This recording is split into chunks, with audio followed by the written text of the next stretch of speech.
어떤 모습을 하고 있을까? 우리나라는 미래의 강대국이 될 수 있을까? 한국 사람으로서 당연히 궁금하지 않을 수가 없는 상황이다. 지금 한국이 있는 동북아시아의 정세는 격동의 시대를 맞이하고 있어서 우리나라의 미래도 매우 불안하기만 한 것이 사실이다. 거대한 중국은 우리나라의 사드 배치에 대해 연일 강도 높은 비판과 협박을 이어가고 있고, 또한 중국은 남중국해의 대부분의 바다를 자기 땅으로 강제로 합병해 나가는 횡포를 자행해 나가고 있으며, 일본은 평화헌법에도 불구하고 외국의 군대를 파병할 수 있는 결의안을 채택한 바가 있다. 우리나라가 주변의 4대 강대국의 틈바구니 속에서 미래에도 주권국으로서 정체성을 무리 없이 잘 유지해 나갈 수 있을지 궁금하지 않을 수가 없다. 이렇게 우리나라의 주변 국가들의 상황이 급변하는 상황에서 불안하기만 한 한국의 미래의 위상은 어떤 모습일지 궁금증이 날로 커져만 가고 있다. 그런데 세계의 유명한 예언가들이 한국의 미래의 모습에 대해서 여러 가지 예언들을 했다고 해서 한국인의 관심을 집중시키고 있는 중이다. 세계적인 예언자들이 한국에 대해서 예언을 했다는 것은 그만큼 한국의 국제적인 위상이 예전과는 달리 많이 높아졌다는 것을 반증하는 것은 아닐까 느껴진다. 몇십 년 전만 해도 아시아의 급인 국가에 지나지 않았던 한국이 이제는 세계 13위의 경제대국으로 급부상했고, K-팝이 아시아를 넘어 세계의 젊은이들의 영혼을 사로잡으면서 5대륙의 젊은이들이 K-팝에 열광하고 낯선 나라인 코리아를 흠모하는 현상이 벌어지고 있는 현실은 20년 전만 해도 상상할 수 없는 일이었는데 이것들은 현실이 되고 있다. 계속해서 변화하고 있는 한국, 미래의 모습을 어떠할지 예언자들의 예언을 통해서 재미삼아 알아보도록 하겠다. 조지 아담스키 예언. 폴란드 혈통의 미국인 교사이자 UFO 연구가였던 조지 아담스키는 UFO를 수없이 목격했을 뿐만 아니라 UFO를 타고 우리 태양계의 여러 행성들을 돌아보았다고 주장하는 사람으로, 외계인과 직접 조우한 사람으로 유명한 인물이다. 조지 아담스키가 1958년도에 한국에 대해서 몇 가지 주목할 만한 예언을 했다고 해서 관심을 끌고 있는 중이다. 한국에서 눈부신 과학 발전이 이루어져서 2000년대에 들어서면 노벨 물리학상을 받는 한국 사람들이 늘어날 것이고, 한국은 2000년대에 통일될 것이며 한국인들은 영적으로 크게 진화할 것이다. 그때의 한국인들은 대부분 10층 높이의 최신식 고층 건물에서 살게 될 것이며, 한국인들은 각종 최첨단 전자장치들을 통해서 국내외의 모든 소식들을 실시간으로 접하게 될 것이다. 서울과 인천은 유기적으로 연결되어 하나의 도시로 발전할 것이고, 부산과는 비행기로 신속하게 이동할 수 있게 된다. 한국의 식량 문제는 완벽하게 해결되어 한국 사람들은 굳이 쌀밥을 먹지 않아도 다른 먹을 식량들이 풍부해지고 부강해질 것이다. 한국인들은 과학혁명과 종교혁명을 통해서 세계의 모범적인 민족으로 성장할 것이며, 세계인들의 영혼을 지배하고 세계 철학의 올바른 방향성을 제시하는 길잡이이자 선도자가 될 것이다. 이 같은 조지 아담스키의 한국 예언은 편집된 것이 결코 아니며 실제로 1958년 1월 1일자 한국의 4대 일간지 신문에 실렸던 내용이며, 실제로 아담스키가 말했던 예언 내용이다. 즉, 한국은 문화적으로 영적으로 세계의 중심 국가가 될 것이다. 베니안 예언. 유태인 목사 베니안은 한국은 곧 통일되며 통일된 한국은 세계에서 가장 강력한 영적, 경제적 강국으로 급부상하게 될 것이라고 예언했다. 탄허스님 예언. 한국에서 가장 뛰어난 예언자로 알려진 탄허스님도 우리나라의 미래에 대해서 많은 예언을 한 바가 있다. 우리나라의 탄허스님은 한반도의 미래를 서고동자로 표현했는데, 동해안 지역은 침식작용 등으로 인해 바닷속으로 가라앉게 되고, 서해안 지역은 융기 등 지각 변동으로 인해서 많은 지역들이 위로 솟아오르게 된다고 예언했다. 서쪽 바다 지역의 이백해리가 융계해서 육지로 변하게 되어 한반도의 영토는 더욱 넓어지게 된다고 한다. 또한 탄허 스님은 궁극적으로 만주의 일부분을 우리나라가 되찾는다고 한다.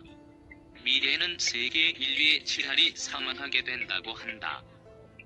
이것은 일종의 인광보의 법칙 때문에 일어나는 현상으로 지구에 엄청난 지각 변동이 일어나서 세계 인구의 70%가 사망하게 되며 한국인들도 많이 사망하지만 영적으로 크게 성장한 한국인들 중에서 영적 지도자가 나와서 세계는 한국을 중심으로 다시 회복되고 평화가 찾아오게 된다고 탄허 스님은 예언하였다.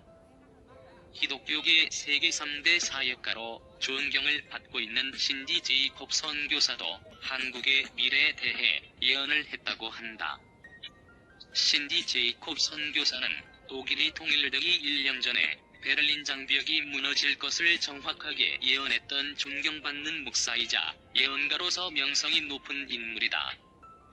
신디 제이콥 목사 예언 신디 제이콥 선교사는 기도하던 중에 하느님으로부터 한국의 미래에 대한 말씀을 들었다고 한다. 그녀의 말에 의하면 하나님께서 내가 한국인을 쓸 것이며 한국의 기름을 부을 것이다라고 말씀하셨다고 한다. 또한 기도 중에 그녀는 하나님의 숨결이 한반도 위에 머무르는 것을 보았다고 하며 그 하나님의 숨결은 강력한 바람이 되어 중국까지 계속 날아갔다고 한다.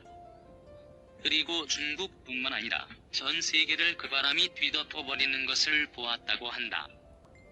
또한 하나님께서 북한을 흔드실 것이라고 하며 북한의 미래를 보여주셨다고 한다. 앞으로 하나님의 역사로 북한의 악의 권세가 무너져 내린다고 하며 북한은 다시 원래대로 회복된다고 한다. 장차 북한의 문이 열리고 한반도는 통일이 된다고 한다. 신디 제이콥 선교사는 기도 중에 하나님께서 한국에 엄청난 영적, 물질적 축복을 내리시는 것을 보았다고 한다. 장차 하나님의 계획은 한국을 열강 중에 가장 뛰어난 중심국가로 세울 것이라고 한다. 캐서린 브라운 예언 미국의 하와이 대학 교수이자 예언 사역자인 캐서린 브라운도 기도 중에 하느님이 한국의 미래 모습을 보여주셨다고 증언하고 있다. 하느님이 보여주신 환영을 통해서 서울의 하늘 위가 열리는 모습을 그녀는 보았다고 한다. 2명의 천사가 서울의 하늘 위에서 떠 있었다고 한다. 한 천사는 나팔을 잡고 있는 모습이었고 다른 천사는 금빛 액체를 담은 그릇을 갖고 있었다고 한다. 한 천사가 나팔을 불기 시작하자 다른 천사는 한국의 수도 서울이로 금빛 액체를 쏟아부었다고 한다. 그리고 그 천사가 쏟아부은 금빛의 물길이 전 세계로 퍼져나가는 모습을 보았다고 한다. 그 다음에 하나님이 북한의 비참한 실상들을 보여주면서 내가 불쌍한 북한 사람들을 그대로 내버려두지 않을 것이라고 말씀하셨다고 한다. 또한 하나님은 나는 그들을 지켜주는 아버지이며 나는 나의 이름과 영광을 북한을 통해서 입증해 갈 것이다. 현재 북한의 감옥이나 수용소에서 울부짖는 많은 사람들을 모두 해방시키고 자유롭게 해줄 것이라고 말씀하셨다고 한다. 정감록 예언 조선시대에 널리 유포되고 알려졌던 우리나라의 예언서 정감록에도 한국의 미래 상황에 대한 예언이 담겨 있다고 한다. 그런데 조선의 미래를 예언하고 있는 정감록은 조선의 몰락을 예언하고 백성들에게 새로운 시대가 온다는 믿음을 심어준다는 이유로 조선시대에는 금서로 규정했으며 이 책을 갖고 있는 사람들은 체포되고 옥사를 치르거나 처형될 정도로 엄격하게 금지했던 신비로운 예언서이다. 이 정감록에는 조선시대의 3대 재난을 구체적으로 예언하고 있는데 1592년도의 임진왜란과 1636년도의 병자호란의 발생을 예언하는 내용이 실려있다고 한다. 그리고 세 번째 재난 예언은 작은 머리에 다리가 없는 자들에게 침략당한다는 환란을 예언하고 있어서 관심이 집중되고 있다. 이 세 번째 환란이 일어났을 때에 이 세상을 구해줄 수 있는 지도자도 함께 출현한다고 하는데 그 지도가 바로 정도령이라고 한다. 이러한 정감록의 예언 때문에 조선시대로부터 최근에 이르기까지 정치계에서는 자신이 정감록의 지도자로 미리 내정되었던 정도령이라고 자칭하는 사람들도 나타났었다고 한다. 정감록에서 두 번의 환란은 모두 실제로 일어났는데 세 번째 예언은 아직 실현되지 않고 있어서 과연 세 번째 예언에서 나타난 환란이 무엇인지 궁금증을 불러일으키고 있다. 세 번째 재난을 가져다 줄 주인공이 작은 머리에 다리가 없는 자들이라고 하는데 혹시 화성이나 지구 속에 살고 있다는 외계의 인종족이 아닌가 하는 생각이 들기도 한다. 지금까지 세계적인 유명한 예언가들이 한국의 미래에 대해서 말했던 예언 내용들을 살펴보았다. 그렇다면 세 번째 환란은 외계인의 침략을 의미한다고 볼 수도 있다. 이러한 예언 내용들의 공통점은 한국이 미래에는 세계의 영적, 정신적 지도자 역할을 하는 중심 국가가 된다고 하는 매우 듣기 좋은 예언들이다. 한국이 영적으로 세계를 사로잡는다는 말도 나오는데 이러한 예언들은 한국에서 우수한 문화와 철학에 나와서 세계인들의 마음을 사로잡고 한국의 문화가 세계에 수출되어서 세계의 수많은 사람들이 한국의 뛰어난 문화를 흠모하고 열광하게 된다는 내용으로 풀이해 볼 수도 있다. 바로 지금 세계를 사로잡고 있는 한류와 K-팝을 정확하게 예언했다고 보여진다. 실제로 2000년대 이후부터 한국의 드라마와 영화, 한류 스타 등의 한류가 세계 각국으로 수출되어서 세계인들의 마음을 정신없이 사로잡고 있지 않은가? 또한 2010년도 전후에서 한국의 아이돌 가수 그룹들이 부른 K-팝이 세계 젊은이들의 영혼을 사로잡고 있으며 과거에는 우리나라를 전혀 모르고 있던 세계의 수많은 젊은이들 K-팝 노래와 K-팝 스타들에 열광하면서 한국에 대한 존경과 흠모의 마음을 갖게 된 것 또한 사실이다.